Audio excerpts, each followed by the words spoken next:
Yang ketujuh, menaikkan gaji aparatur sipil negara, terutama guru, dosen, tenaga kesehatan, dan penyuluh, serta Tentara Nasional Indonesia, Kepolisian Republik Indonesia secara bertahap. Untuk postur APBN ini menggambarkan amplop besarnya.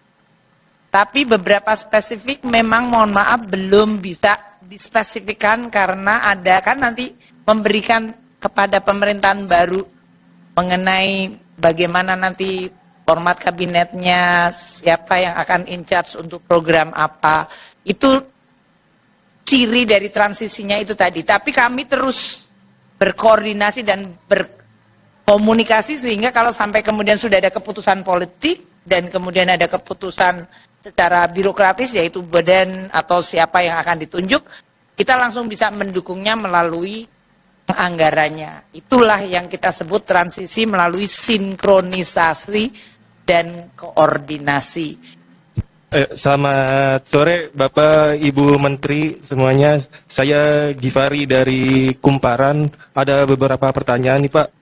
Yang pertama Pak, saya mau memastikan Pak terkait tadi di pidato keuangan Pak Presiden nggak sebut kenaikan gaji PNS di 2025. Nah itu sebenarnya jadi naik atau enggak Pak? Kalau jadi itu mungkin berapa gitu Pak? Terima kasih. Semuanya diborong ke Menteri Keuangan. Ada pertanyaan berulang. Jadi mungkin udah cukup ini. Silakan Bu Menteri Keuangan. Baik, tadi sudah disampaikan ini adalah APBN transisi. Dan sebagian dari transisi itu nature-nya ada yang sudah spesifik dari sisi angka, ada yang belum spesifik angkanya untuk program-program baru terutama atau program lama yang akan diteruskan. Sehingga selanjutnya Bapak Ibu Menteri jatahnya kami kurangi tinggal 5 menit. 5 kali 6, 30 menit karena selanjutnya ada sebagian dari kita perlu berangkat ke IKN. Oleh karena itu kami persilakan Bapak Menteri Bappenas, Pak Soeharto, 5 menit. 5 menit. Baik, terima kasih. Assalamualaikum warahmatullahi wabarakatuh.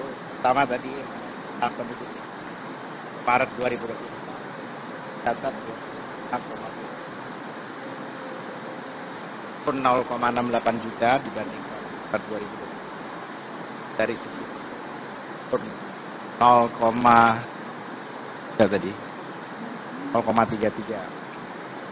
Tapi yang saya ingin karena waktunya pendek sekali, saya ingin sampaikan pertama soal bahwa rencana kerja pemerintah pada tahun 2025 ini telah padu-padankan dan program hasil terbaik cepat, program hasil terbaik cepat yang dikenalkan oleh Presiden dan Wakil Presiden terpilih. Secara singkat saja mengenai program hasil terbaik cepat ini yang kami share saja. Tadi sudah disampaikan, pertama misalnya yang memberikan makanan bergizi sehat di sekolah untuk meliputi 15,42 juta jiwa di 514 kabupaten kota. Dan yang kedua adalah mencetak dan meningkatkan produktivitas lahan pertanian dan lumbung pangan desa, daerah dan nasional. Dan ini adalah luas intervensi indeks pertanaman 50 sampai 80 ribu hektar dan luas cetak sawah ekstensifikasi sawah baru 250 yang indikasi lokasinya dari Papua Selatan, Sumsel, Kalteng, Kaltara, NTT, dan Lampung. Kemudian menyelenggarakan pemeriksaan kesehatan gratis, menuntaskan kasus TBC dengan sasaran penurunan TB menjadi 272 per 100. Membangun rumah sakit lengkap berkualitas di kabupaten kota. Yang keempat adalah membangun 4 sekolah SMA unggulan di IKN, NTT, Sulut, dan Maluku Utara. Memperbaiki sekolah-sekolah yang perlu renovasi sebanyak kurang lebih 90.000 ruang kelas. Yang kelima, melanjutkan dan menambahkan program kartu kartu kesejahteraan sosial serta kartu usaha untuk menghilangkan kemiskinan absolut yang tahun ini telah mencapai 0,8, tahun depan adalah targetnya 0%. Kemudian yang keenam adalah pembangunan infrastruktur desa dan menjamin penyediaan rumah bersanitasi baik untuk yang membutuhkan, terutama generasi milenial, generasi Z, dan masyarakat berpenghasilan rendah sebanyak 914.573 unit hunian tapak dan hunian vertikal dan 563,1 hektar pemukiman kumuh. Taskan.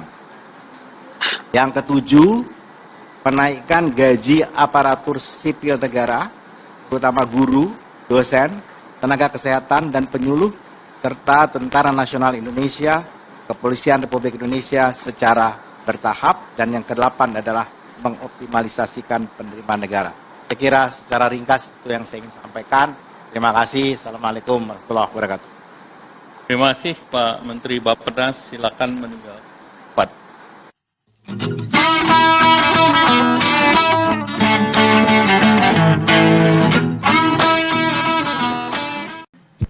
Selamat sore Bapak Ibu Menteri semuanya.